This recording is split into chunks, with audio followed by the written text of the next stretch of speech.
All right, well, thank you everybody for coming tonight. I'm Susan Reyna, and I'm here with the stars of the evening, the Word Sisters, now known as Tutta Barton and Jane Kirkham. And we're going to be looking at some historic photos of Kyle and listening to any memories that these prompt, and we'll be glad to hear your thoughts. Okay. You ready? I thought I'd start with some that are before your time, if that's okay. You thought? I was going to show you some really old before your time photos. I don't know if you've seen some of these, and you might want to talk to us about them. Oh, that's a city hall, Grant. Yeah, oh, there's a city hall. Yes. Is that a parade, or are they just waiting to get water? Yes. We're supposed to tell them. Well, the note I saw was that it was from 1911 and that it was a parade. I'd say, and the car, the one car. And a building there that might be related to your family? Yes, the slave store. Sure is. Oh my. Did you maybe pass it to Jane and then? Oh yeah. Were there a lot of parades when you were growing up in Kyle? Well, it was a big deal to have a parade, and a parade was, if you had 8 cars, it was a parade, you know. And the number of cars that go down Center Street every day, every hour, would have been a huge parade in Kyle when I was growing up. Huge parade. Right. The number of cars we have now is a massive event. Yes, that just drive down regularly. Yes. And when I was like in high school, this is, in the early 60s, I think we had a parade somewhat, for the football games, or homecoming mostly. Mm-hmm. And because when I was in high school, we had a band. And, it may have been newly formed. But we would have a parade, I think, for homecoming. Yes. But that was, that was in the early 60s. Kind of a typical Texas town thing. Yes, of course. Yes. Pretty cool. And this one also is really old, but I just really like it because it shows the depot. Yes. In the middle. Where it used to be. Where the depot was. Well, now that. Yeah. I started to say that's not so old, but then I decided not to say it because. To some of us, it's a little bit old. Right. If you flip it over, it actually shows look in the other direction. So,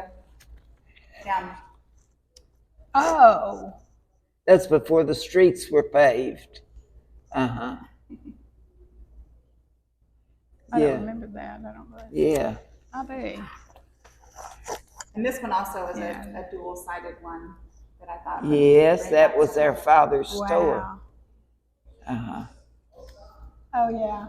And that's the second location, right, of the Bonton? That wasn't it originally across the street? No, it was there, but it did burn, and so it was rebuilt. Okay.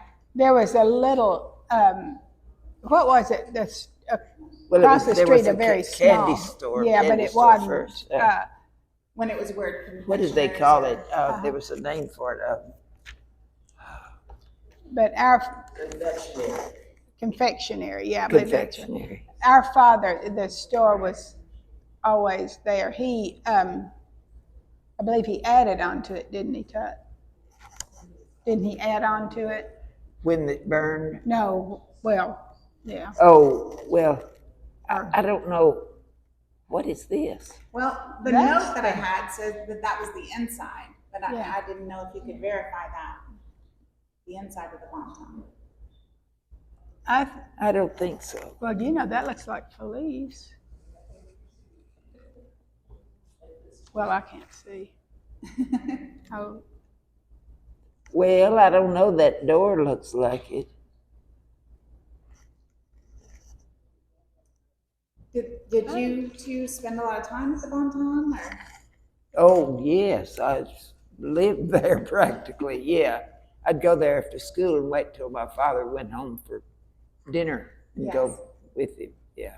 So can you tell us some of the things that you remember about having the store, some nice memories of spending time there? Or not so nice, I don't know. Well,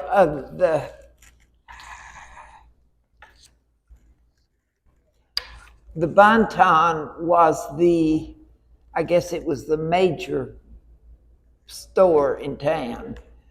Does anybody no, nobody here No. could remember the Bonton. I remember it.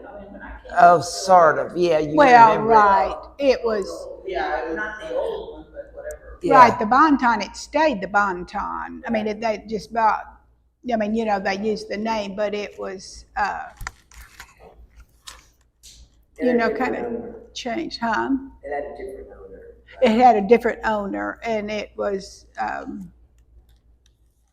the Bonton was, back then, it was a general store. I mean, I would play in the feed sacks, the big, not feed sacks, the flour sacks, and get in trouble. But, I mean, it had everything in it. It had clothing, and One side was groceries, the other side was clothing and shoes and material for making clothes, perfume, Evening in Paris perfume. And then at the very end, there was a little chick hatchery. So you could go in and they hatched chicks there and sold them. and a meat market. And in the back was a meat market, yes. So it sold everything. Just kind of a typical general store back in that age. I don't know the format, and I'm outlining. No, that's fine. I know, but are we on time? That used to be right here, right? I mean, just down the street. Was that space? The store that I remember, my family moved here in the early mid-80s. Is that the space, the same space that you all are talking about? It's the same space. It seems so small to recall. Yes. Where City Hall is. Yeah, right. So in that same space, it had all of these items. That All those things. And it went back a little bit. It went back kind of the whole block. I mean, half the block. So where the police station is.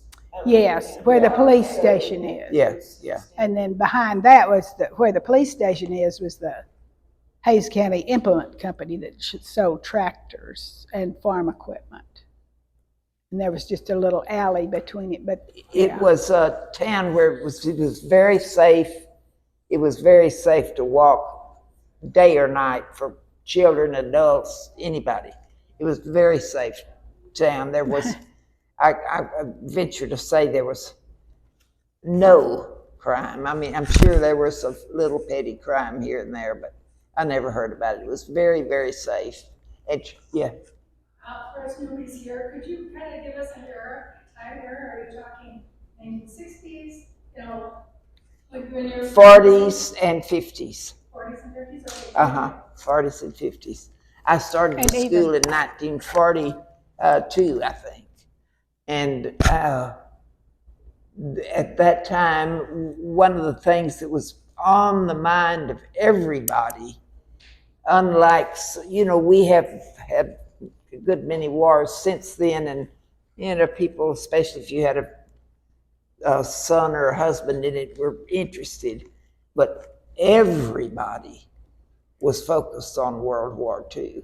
Everybody and everything. So we had, there was a cannery in town that, I don't know if that was really very helpful or not, but there was a cannery in town that for food, for people went in and canned food, and that was supposed to be part of the war effort because our boys overseas needed food, so we canned stuff. And if you want to taste something really terrible, try canned corn on the cob.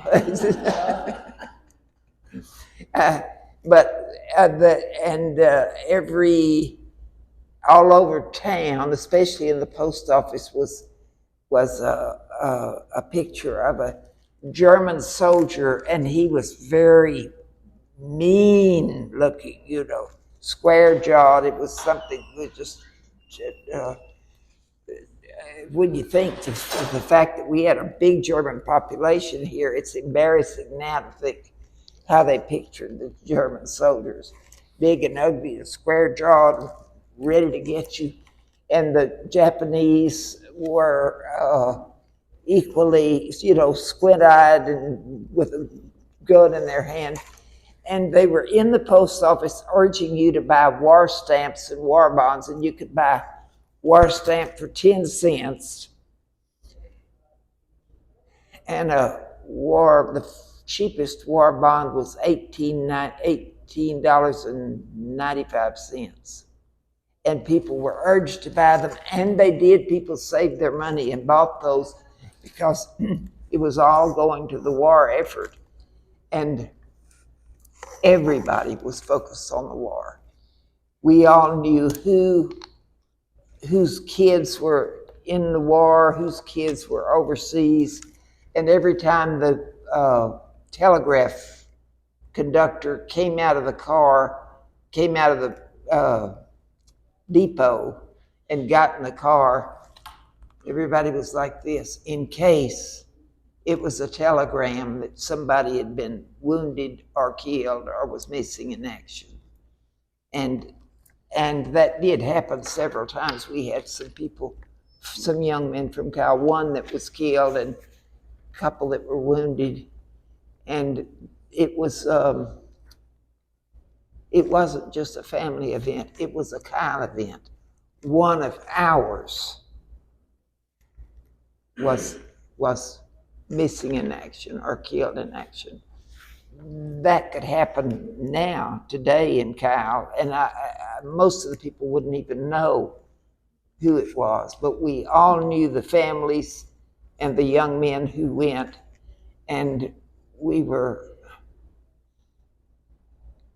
eagerly watched what happened and listened to. You couldn't watch, there was no TV then. We listened. When the war ended, was there a big celebration? Oh my goodness. There was a big celebration. Everybody in Kyle went to the the gym, and the gym held everybody in Kyle. And they announced that the war was over. I cannot tell this story without crying, so you'll have to excuse me. But Helena Dickens, who lived just right down the street, was the only one in town with a trained voice. And she got up,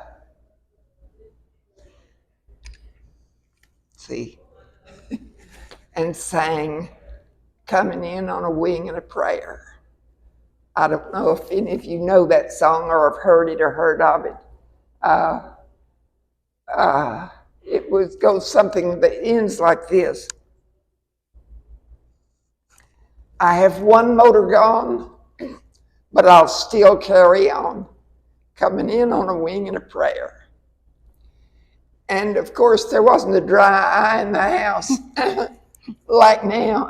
I still remember that. And it was an event that I will never forget that day. Everybody in town was in the gym to celebrate, but it was a very sober celebration because so many people had died and been hurt, and it was not a joyful hooray. It was a very sober celebration, and I guess that was the end of the buying the war bonds and the war stamps and going down and canning all kinds of food like corn and victory gardens. Everybody had a victory garden in their yard because the word was, anyway, we should be growing our food because most of the food in the country that was grown on the huge farms needed to be sent to our boys overseas. Now, I have no idea if that was true or not. That may have been some rah-rah to keep us interested in the war and part of the war, feel like we were all part of the war. But people nevertheless believed it, and there was no criticism of the government or the generals or the fighting of the war or any soldier. And it was, I haven't seen anything like that since. It was. We kind of had a common enemy that attacked us, I think, or I don't know Yes. what made it. And, We knew who the enemy was. Yes, we knew who the enemy was. And somebody from the German American community told me not too long ago that that was here. We had a big German community here. That the young men, all the young men from the German American community,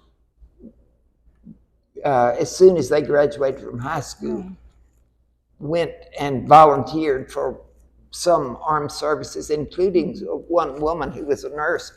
And they did that partly out of patriotism, probably mostly out of patriotism, but also because they didn't want anybody thinking that because they were German, they had any allegiance to anybody but the United States.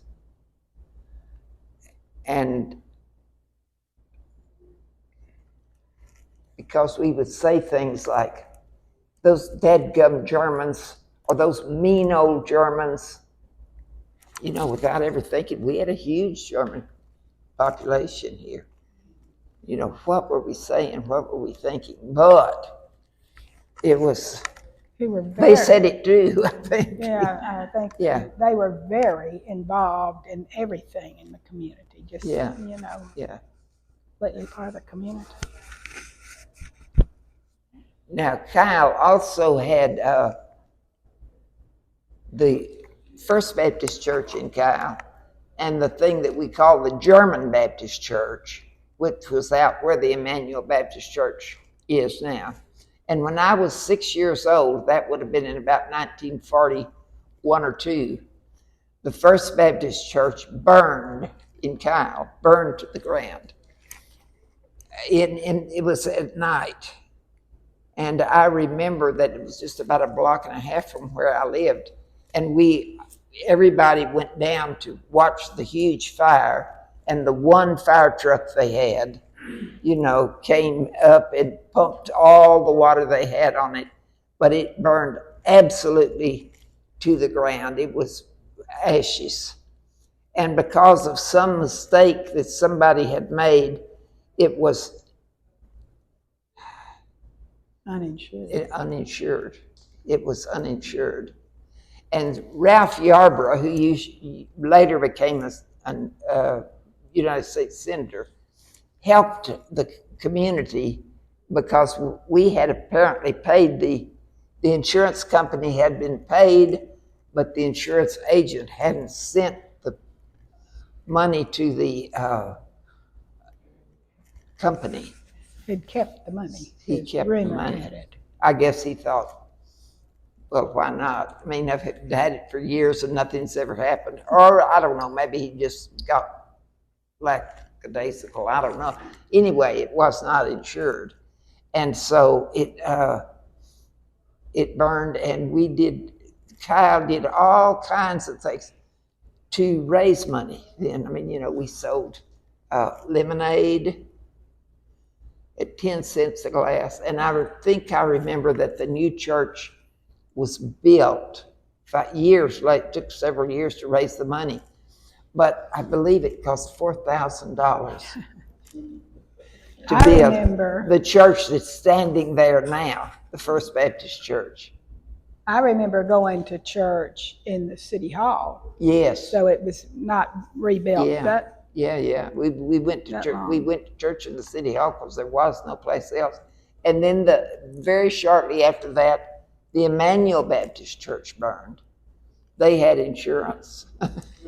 and so we got 2 new Baptist, and that was for a little town to have 2 churches burn was just unbelievable that such a thing could happen. It was big news. It was on everybody's tongue. And then when that other church burned, it was a remarkable coincidence. But they both got churches built, and both, I think, had them paid for when they were complete. Like I say, I think the First Baptist Church cost a whopping $4,000 to build. You mentioned having church in City Hall. Wasn't there something about the City Hall floor that I read about? Yes, the City Hall floor slanted from the time you went to the door down. And I was told that the reason they put that slant in the floor is that so nobody could ever have a dance. How horrible. Isn't it?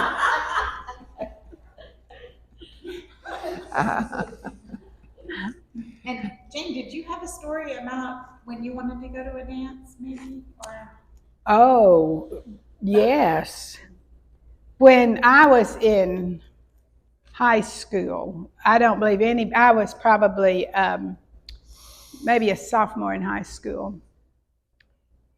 Somehow, somebody that wasn't a Baptist got on the school board, or maybe I was a senior. Anyway, we were going to have a dance. So we went to the school board and we got a dance.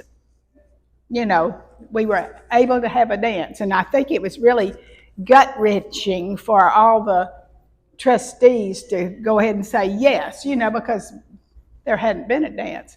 So, we were so excited, and so at that time, I went to the Baptist church, and so as did my whole family.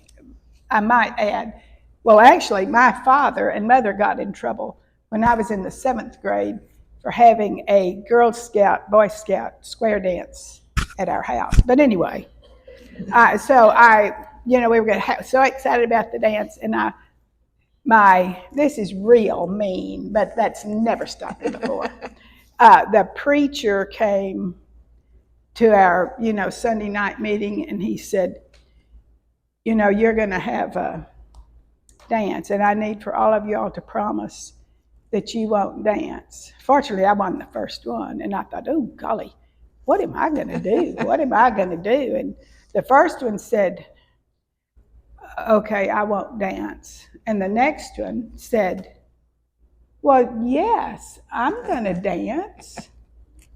She must have been a visitor, but anyway, so then, which gave me courage to say, well, yeah, and we had to take off our shoes because it was in the gym, and we couldn't mess up the floor. But anyway, we had our dance, and I think it was when I was a sophomore, the Methodist church had a dance for all the kids, and which was, American Bandstand was on, So anyway, those are my stories. But dancing was Forbidden. Yes, Forbidden. Among some. I don't think. Are there any churches now that forbid dancing? Surely not. I don't know. I think there are some, but I don't think they're main denomination. I don't, maybe not. Yeah, dancing. so, yes, I think that picture might be appropriate. Yes, that Yes. is where the dance was. Yes, the Kyle Gym. That was built during the Depression, I'm told, and one of the reasons it was built is to give people work. Yeah, it was. And at the same time, or not at exactly the same, the what used to be the home economics cottage was built, Oh, and the 5 Mile Dam. They were all built. Theirs is home economics. What used to be the home economics cottage, I don't know what it is now. well, and all the dams, you know, all the lakes and dams were built by the WPA and the CC. It's still there. Still there. There might be a picture of my dog right there. My dog would follow me into school and lay in the flower bed of the home economics cottage, which made my teacher really mad. Where is the gym? You said it's still standing? Well, it's the Ernest Kimbrough Building. What's the name of the building now? Kimbrough Building. It's right next to Kyle Elementary, which is the old Kyle High School. Oh, that's awesome. Yeah, I still don't know the streets. You know, we were talking about, we didn't have to know streets in Kyle. We just said where Miss Evans lived. Were You know? there street signs? Well, that's what Tutta said. I think there were eventually, but Not until maybe the 50s. There were no street signs because you said, how do you get to the school? Well, you go down there and you pass the Baptist church and you turn right and you go back through 2 blocks and you pass Alec and Rachel Skirchville's house over there and you keep going straight and you run right into the school. well, And my aunt and my mother's brothers and sisters would call, or people would call my house. You know, we didn't have dial phones. We had a ring-up phone. And Miss Grubbs, the telephone operator, she'd say, well, Bobby's not home. I saw her going to, it's Missionary Society today. So she's not home, so she didn't even bother to ring. Little teeny town, you know. Everybody knew everybody else's business. yeah. Before that school. Oh, that's the one now. That one I don't remember. That's the one our dad went to. Yeah. And rumor has it, you know, in, what was it, 1912, the Van Fizz airplane took a flight over, a trans-American flight. And the kids in this school saw the plane crash, and it landed out there at the railroad track. My father was in the 2nd floor. Everybody bailed out of the 2nd floor to see that airplane that went over and landed on the railroad track. Over where the Jim Hal Miller's property. So where was that school? In the same location? I think it was kind of in the back of it, wasn't it? In the back. The back of where Kyle High School is. I think it's maybe in exactly the same location. I I'm not can't sure. remember. I think it may have been at the corner, pretty much where the parking lot and Kimbrough and the home ec building are now. Okay, A few blocks from the railroad track. yeah. So, let's see. I think there's an old railroad track picture, kind of. Well, now that's not the oldest one because that's after the depot used to be right smack in the middle of Center Street. It was if you drove down Center Street, you drive in the front door of the depot. It was there in the middle. This one looks like that's Center Street, so they moved it. The train quit stopping here, and so they sold the depot. I've forgotten who they sold it to, but somebody that lives out there in the country, not Well, too far. Nash, but it was moved, wasn't it? Oh, well, I don't It know. was moved over so Before. Center Street could go to Yeah. Highway 81. Yeah, it was moved, and then Nash bought it after it had moved off its. I don't think so. I think it was in the middle of the street, and when he moved it back, they moved it over to the side. When Oh, well, I when don't. he, Yes, like the tree. yeah, he moved it back to the side instead of, and there's Center Street. There's the Bonton windows. Uh-huh. Now, the streets were not paved for a long, long time. They were nice gravel streets. And when we had parades, we drove along, for football, we drove along the gravel streets.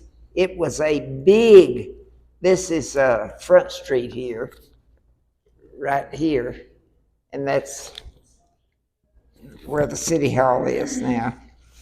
But that's the Bonton. but that's where the city hall is now. Oh yeah, now I thought you. Yeah. In one of those Wow. pictures, I thought I saw a swing set over at where the old city hall is. Were there swings there, or was that something else? Were there what? Were there ever swing sets over? I near don't the old ever city hall? remember. No? I just thought I saw. I that. don't remember having swings I don't there. remember that. Sort of There was nothing formal on the place. city hall lawn, nothing to play on, jump on, walk on, anything. No. One sidewalk going up and then that slanting floor. So you couldn't use city hall for dances. What else did you use it for? Well, we used it for church. Church. They had meetings. They had, Some meetings, but I believe they did. Didn't they have movies? yes, they did. Somebody would come to town Yeah. at some night of the week, Monday night, maybe Friday night, and they showed movies in there, and that was splendid. They were the old movies, Tarzan, Jim of the Jungle, or something like Jungle Jim, and occasionally a cartoon. But then they were serialized, like you come next week and you'll see the next installment.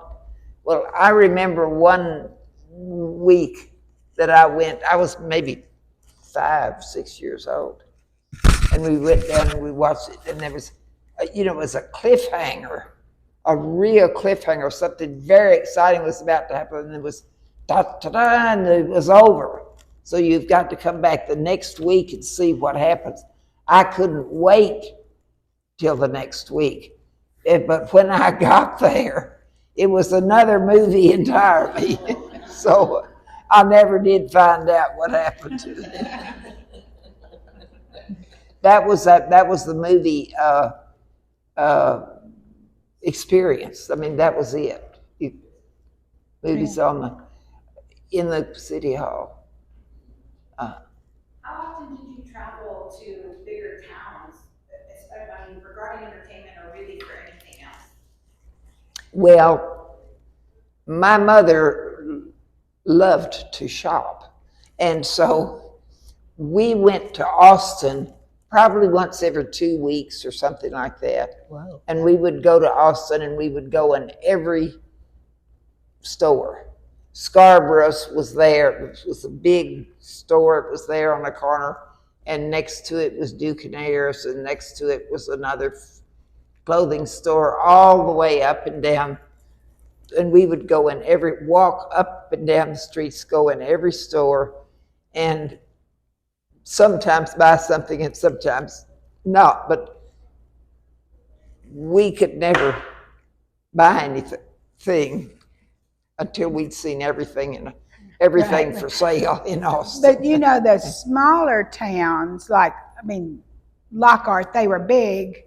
They would have, although we thought Kyle had a lot, the Lockhart and, people would go there and get stuff too. But Austin was if you needed something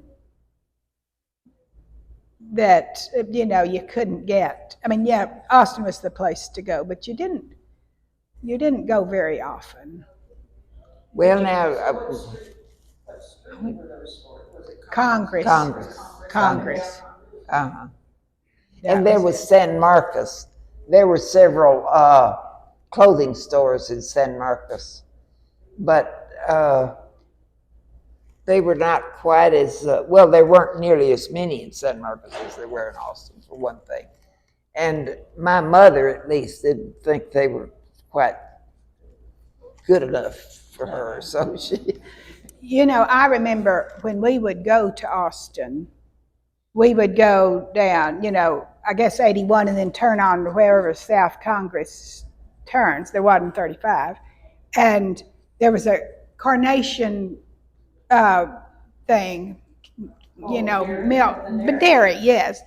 And that was, I knew we were close. And then I could see the Capitol from, I knew we were in Austin. Now you have to go to the front door. But anyway, you could see the Capitol for miles down Congress. That's how I knew we were almost. We went to the dentist. We went to the doctor in Austin, doctor and dentist in Austin. So anyway, that was. Do you recall in 35? I'm sorry, I don't mean to. No, it's fine. Do you recall in 35? Oh, indeed. Oh, indeed. You can ask anybody my age, and we remember they they excavated way down. And if you knew a boy that had a Beetle Volkswagen, if you knew a boy that had a Volkswagen Beetle, you could go down all those embankments and come up. Oh, yes. Yeah, it was a big deal. Was there a lot of protest to that, or was it welcome? I don't remember any protest. no, I wouldn't say welcomed wouldn't be the word, but it was allowed. If people turned a blind eye to, it was. Well, and 81 just ran right through Kyle. Uh-huh. I remember I had a boy that lived next door to me. I lived in the country, but we'd go out to Plum Creek Bridge, and we would sit on the bridge.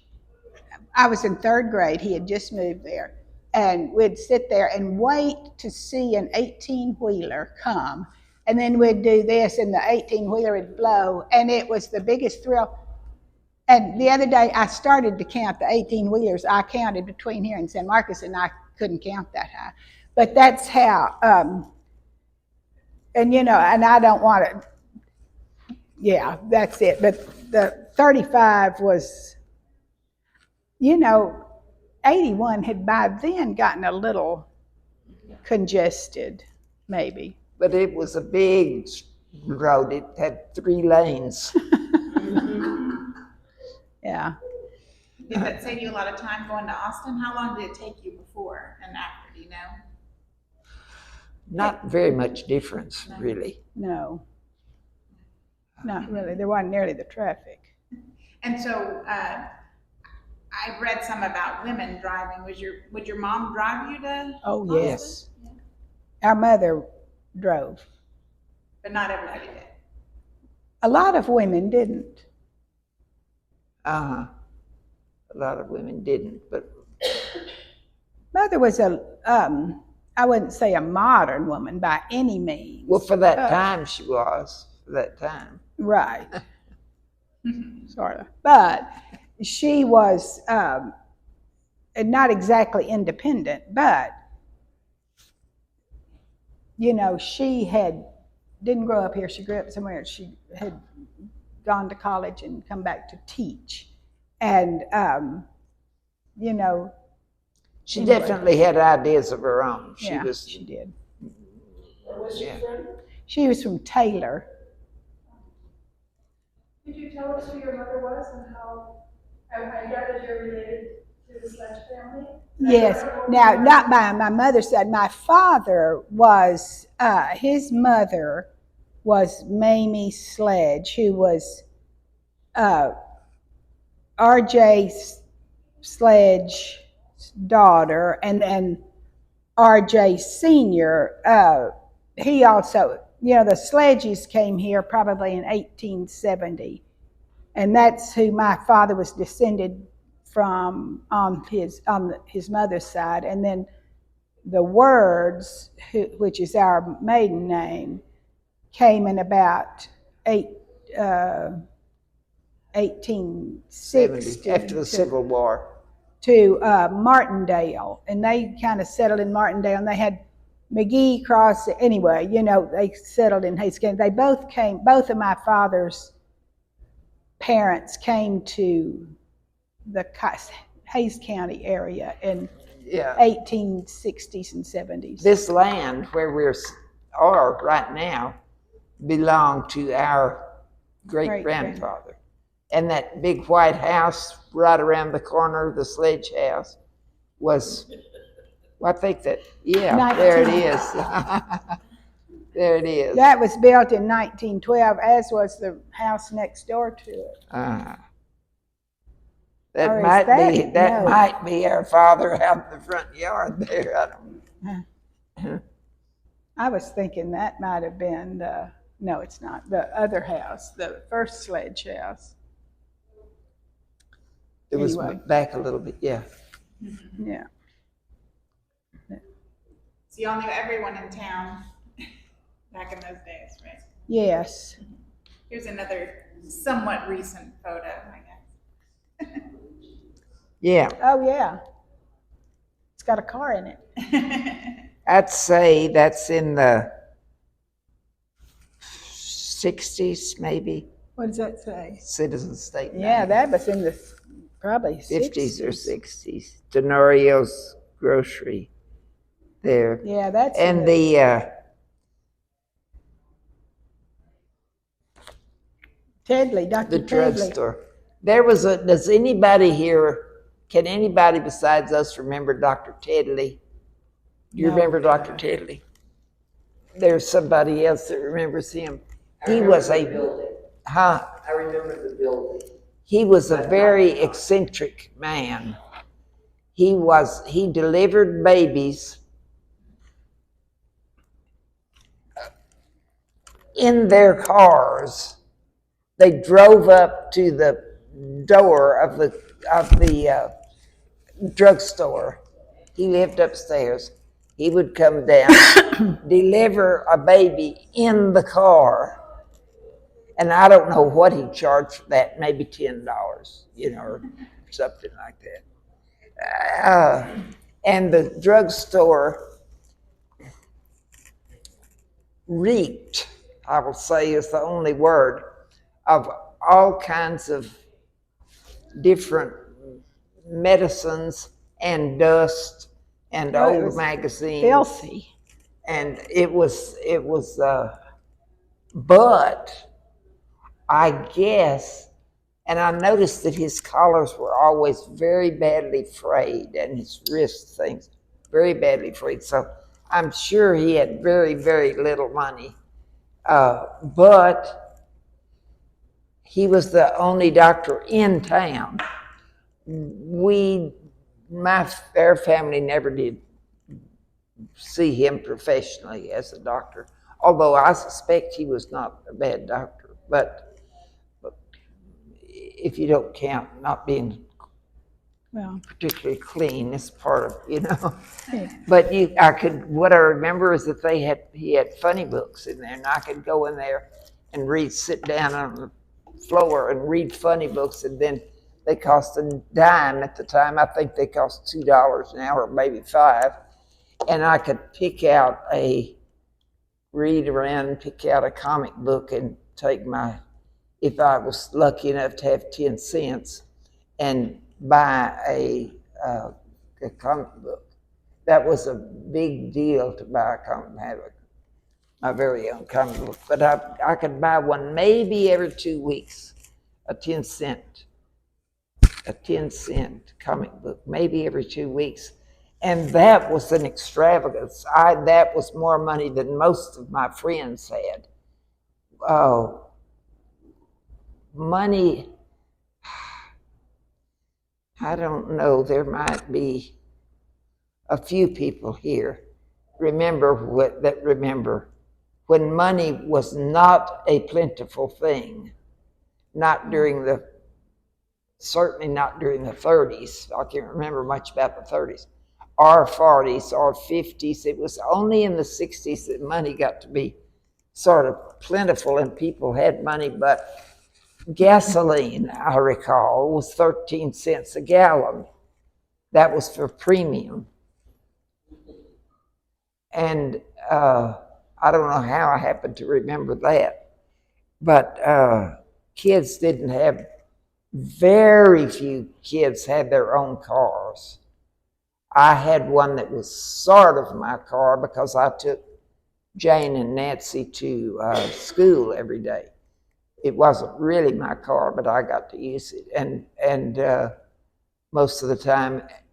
But there was maybe one, maybe two other people that had cars in school. That was when I was in high school. How many people were in your graduating class? Well, we had a very big graduating class, the biggest in years. It was 13. The year before me, there were 6.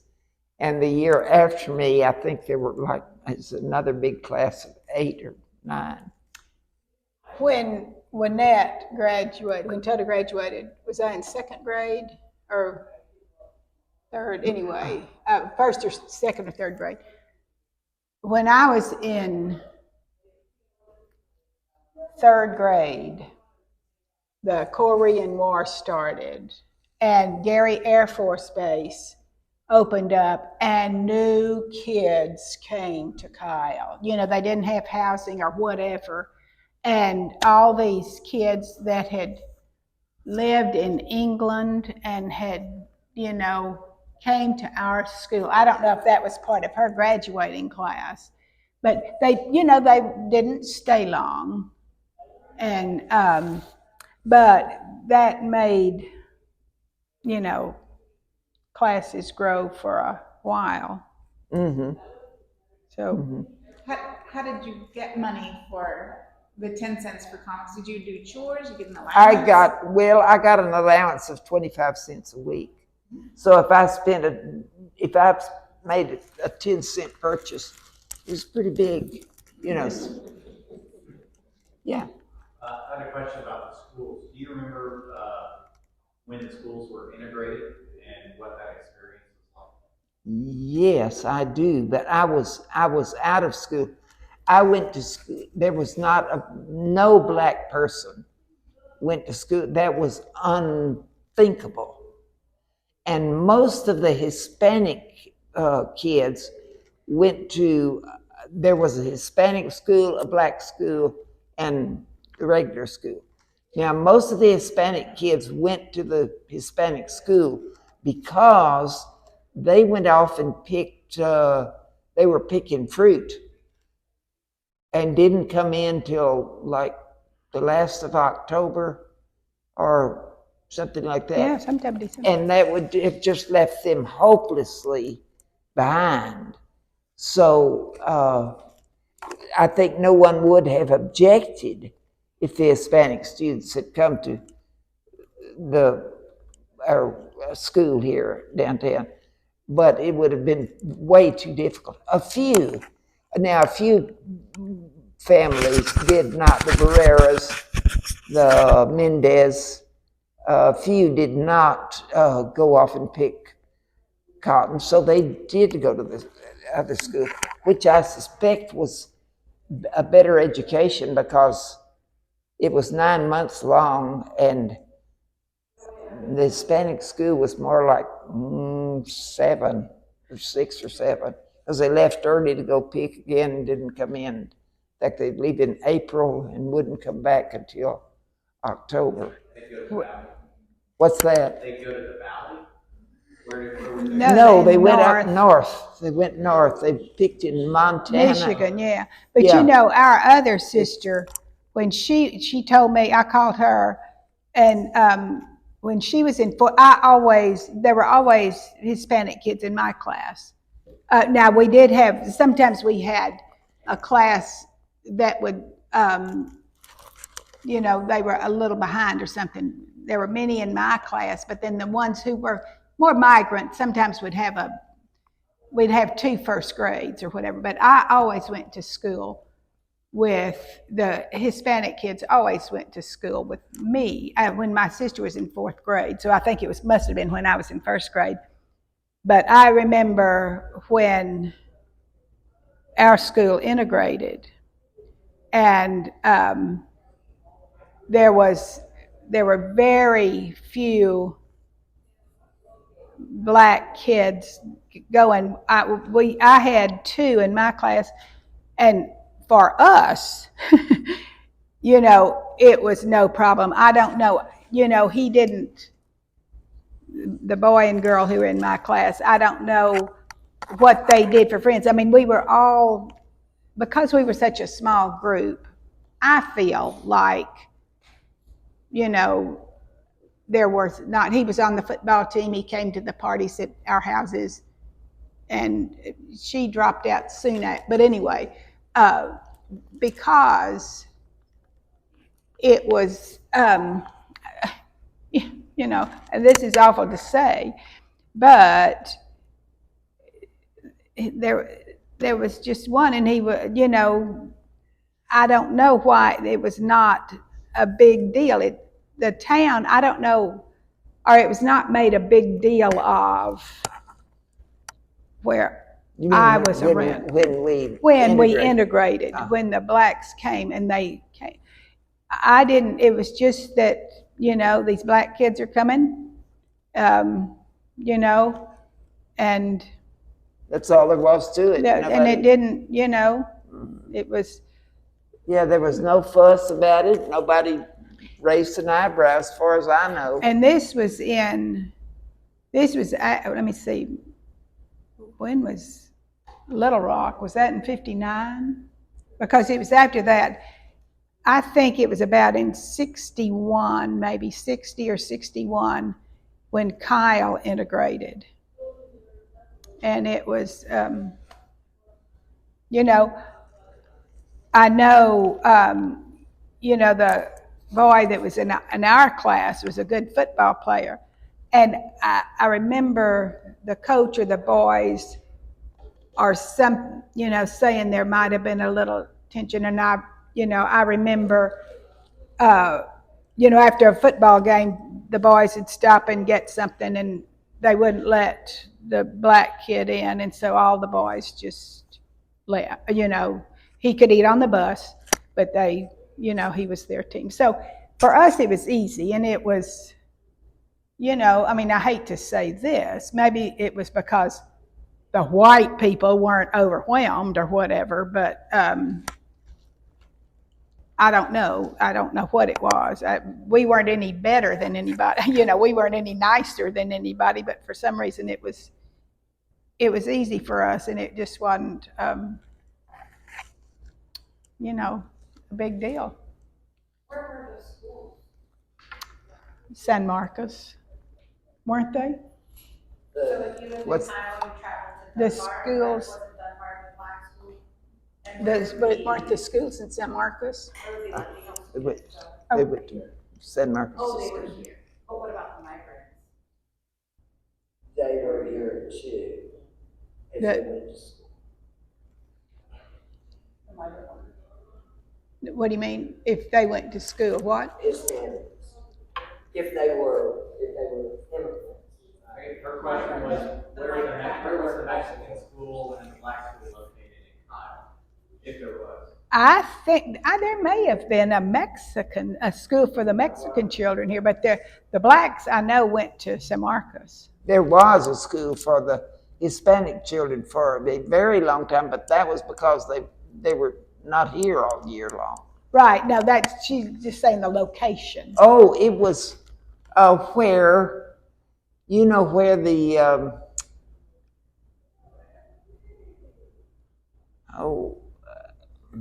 what's that there's a Mexican restaurant right by the interstate there. What's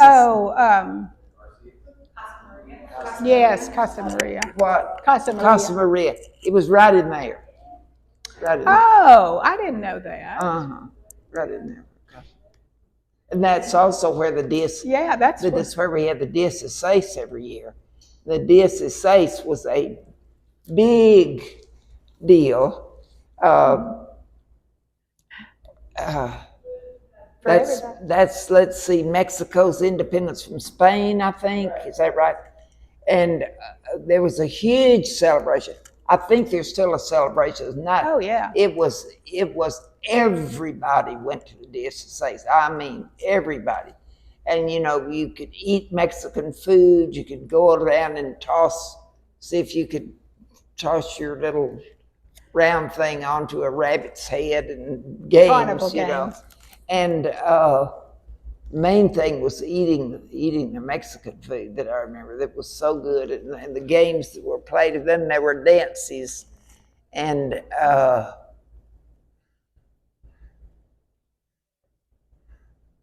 Yeah, that was. it was the band would come on and they'd play and people would dance, and it was a That was, yeah, like in the big. It 40s went on and for 50s. a week and a half. Yeah. Did the train stop here so that it was an access point to get to San Marcos or Boston? Or did the train always pass by after San No, Marcos? It quit stopping here. It was a stop. When I was in first grade or second grade, they made a stop to put the children on, and we went to San Antonio to the zoo. And I remember it stopping before that, but it quit stopping before I was in first grade. So the black students that had to go to San Marcos to go to school, they were on their own for transportation? They had buses. During World War II, when the troop trains would come by, absolutely full of soldiers, and all the people from the stores and towns would go out and stand on Front Street and wave to the soldiers, and the soldiers would be hanging out the windows, waving, and at the doors waving. And we were, that was part of the patriotism too. It was called a troop train, so it was full of soldiers, and we were definitely on the soldier side. You know, they were heroes. Look at this one. That's Heidenreich's, Mr. Heidenreich's gas station. And Is that where you would get the gas, or was that not your time? what? Is that where you would get gas, or was that not your time? No. Heidenreich. That's Front Street. That's Front Street. One down there. Oh, okay. Okay. No, there was one on the corner of Center and Burleson Street. There was a gas station there. And Oh, yeah, Mr. you know, they would pump the gas, pump, and raise the gas up in the little, you could see the gas coming up in the little glass top. Do you remember those? Oh, I've seen yeah. them like antique. Yeah. Yeah.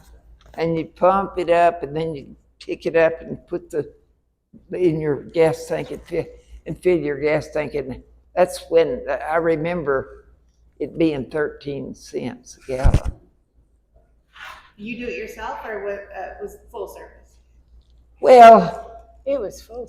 it was full service. And somebody would also wipe your windshield for you and do stuff like that. I don't think you But touched if you were in a hurry, you just pumped your own, you know. Is this where Pete's rectory is now? Yes, that's on Front Street. Street right there. Yeah. Yeah, on Front Street. They used to have gas, and there was a seamstress, Mrs. Heidenreich, I think was her name. She worked in there as a seamstress, and she would make dresses for you. Took your material in there. That was a big thing too, to have somebody that's the way we got clothes mostly, very often. When I was a real little kid, if somebody in town was a seamstress, and they'd make a dress for you if you took a pattern. Mother made me clothes. Bunch. Well, we've been going about an hour. Do y'all Yeah.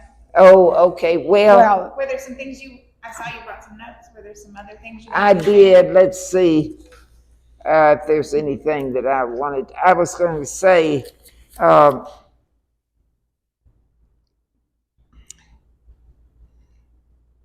to give a perspective on history. The last pyramid was built in 2700 BC, 4,700 years ago. Greece was founded in 500 BC, 2,500 years ago. William the Conqueror founded what is now England in 1066, almost 1,000 years ago.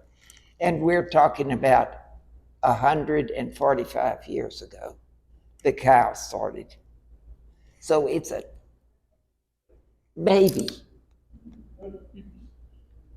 And it's gone from, in my memories, I think it was 666 people or something like that, to, what is it now, 50,000 or something outrageous thing. How much? Close to 60,000. From when I see that sign that says cow, population 60,000, I think that I'm either asleep or I've slung off into some other universe. I can't imagine Kyle having that many people. Some of our transplants, it feels that way. Yeah. yes, of course it does. Yeah, Yes. You came to a small town. I remember sitting out in the backyard thinking, boy, I wish Kyle was bigger.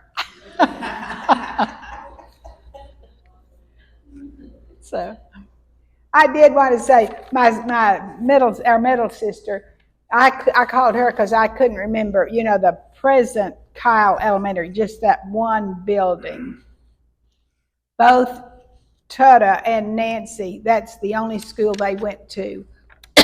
So I think when I was in the first grade, and probably because finally the Hispanics came to our school, we joined schools, they built another building, and I went through first through third in that first little building. I don't know, it's changed so much I can't, but there was one little building. That's where I went to elementary school. And, when I started in 52 or whatever I started. So it was that one school for a long time. There is one other thing that I was going to mention, and that's how hostile this land was, in a way, when the first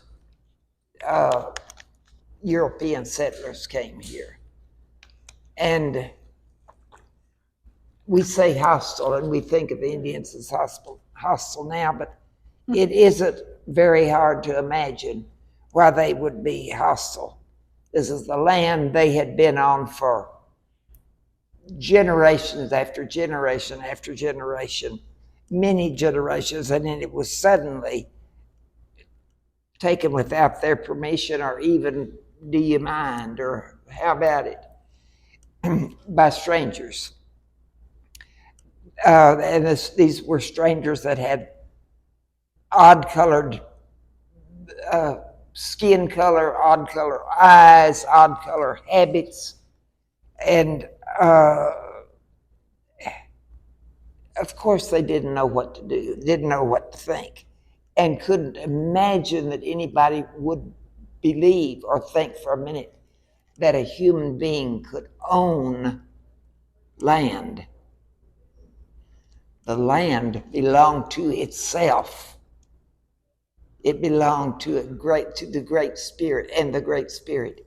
They couldn't imagine that anybody could think they owned land, much less fence it, put fences so the wildlife couldn't move back and forth. The deer couldn't run, and the foxes, the rabbits were hemmed in, fenced in. And they were, I guess, appalled. I imagine that the Indian people were appalled at the idea of these people coming in here and thinking they owned part of the earth. And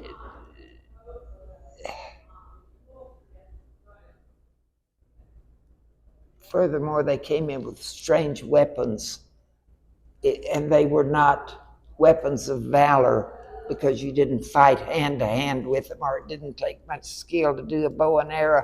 You could shoot. So they were kind of horrified. It's not to be expected. And the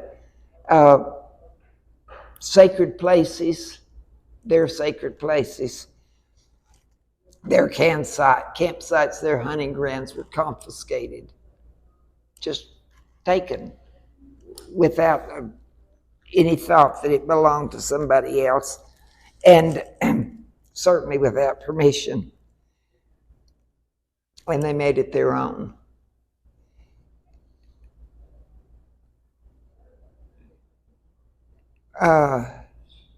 One might own a spear. As far as the Indians concerned, you might own a spear, a headdress, but you could not own the land.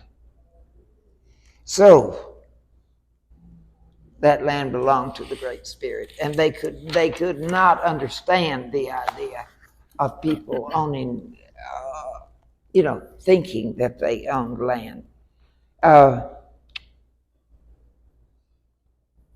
Well,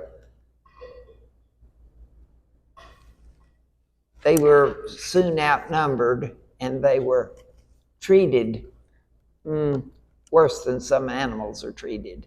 I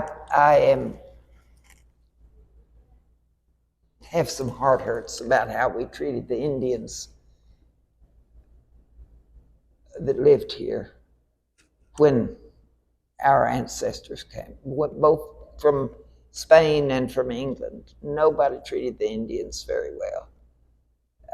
And they either died or were killed, or they moved off farther west, some of them into Mexico, but some of them into Nevada, Arizona, Colorado, New Mexico. And those are people who, this was their home for hundreds, no telling how many years. And I have to say, I kind of like the way things have worked out, because I love living here and I love the way Kyle is. But I do sometimes think it was not right. What we did was not, it wasn't just. And for those ancestors that did it, I think they never even stopped to think perhaps it was not just. They thought, well, if you have a deed, you own the land. If you don't have a deed, you don't own the land. And so they took it. And they took Kyle and all the land around it. And perhaps right here where we're sitting this moment may have been a campground. There's a creek there. We're not very far from the Blanco River.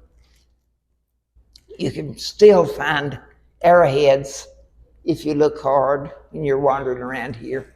Arrowheads or spearheads. I have a little collection of them that I found when I lived out near the river. And I think sometimes how hard it must have been for them, how puzzling,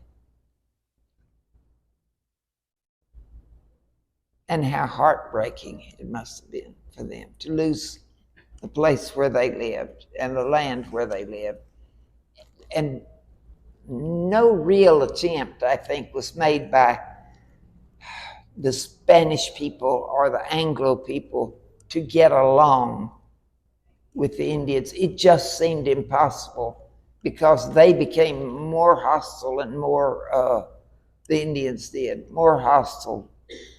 And they did not understand what was happening in Spain and England and Norway and wherever, our collective ancestors came from, they had no idea what was going on. They only knew these strangers moved here to Kyle, Texas, took it over, sort of drove them out. That, I hope, we wouldn't do again, but we do need to think what we're doing now that might be looked back on as just as bad at another time. Still doing it. Thank you for sharing that. That's very important.